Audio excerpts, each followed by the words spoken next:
Well, a great way to kick off the new year involves clearing out the clutter. I literally opened a drawer the other day and was like, oh my goodness, I gotta deal with this.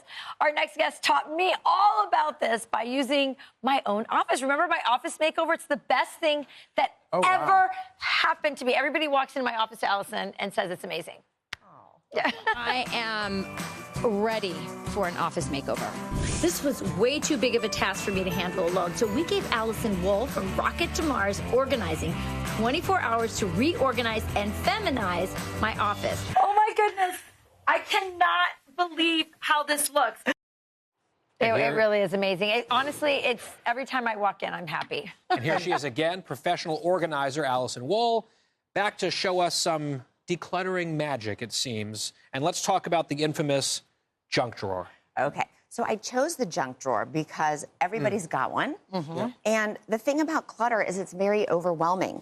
So I always tell my clients, start small. Literally, with a drawer. Don't go to the closet first, and certainly don't pick a whole room. But because it takes sometimes a year to get through an entire house. So we're starting with a drawer. So there are a few rules when you start to declutter. The first thing is that you have to take everything out. So we're going to start taking everything out. And because of timing, I already measured the drawer. So I bought these little bins. You don't have to spend much. I happen to know that this fits right inside. Just like a container store or some type of thing? Everywhere. Amazon, Target. Yep. Okay, well, so you've already passed the test. You put like with like. Thank you for putting all the Sharpies and pens. Yes, they just find a little home. Everything needs a home. That's another rule. Okay. Why do we have 3 tape measures? Is that necessary? Yes. No, we only need one. We're going to keep one. So which one? Okay, all right. I like the pink one. Let's keep the pink one. Okay. Then what else do we have? We have these paper clips. The clips, yeah. Okay, let's put the clips in there. So a big part of it is throwing stuff out, right? Why didn't I put this in a small one? You can't craft the life you want unless you get rid of everything you don't. And so many people... Wow, that's deep. Yeah. That's deep. Very deep. So many people collect stuff, and a lot of times it's because somebody gave it to them. So there's that guilt of getting rid of it. In a junk drawer, that doesn't apply so much. My mom always says, I might need it. Right.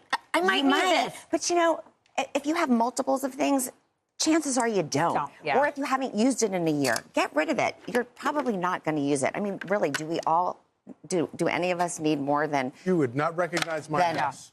We keep things for generations. Then one stapler? I don't think so. Yeah. So part of the key is just getting the right containers to put things in so they can be organized. Correct. And it's important to measure your space first. Also, I didn't do this first, but please clean things out. It's amazing the things that build up in your drawer and kind of gross, too. But what, I mean, how can you trust someone who winds up with a junk drawer like that, someone like Rachel, to keep it organized after you leave? Yes. Okay, I'm so glad you asked me, because the truth is every single bit of this requires maintenance, and you have to stay on top of it. You're like a therapist who can never go away. You need to, once you get hired, you just stay with that person forever. Well, not really. Total job security. My job is actually to empower you to do it. I don't think there's empowering certain people. I love the label maker. Let me show you a few of my favorite we have favorite 2 things. seconds, so tell me really quick. Yes. So once everything is beautiful and contained, then label it. If you just label it, everybody knows where to put it back. And yes, and this is another one of my favorite things. This is a drawer divider. Look, you just stick it in, and automatically you have a better looking space than you did before. It's also Allison, I feel better already. I'm so glad you do. Thank you for having me.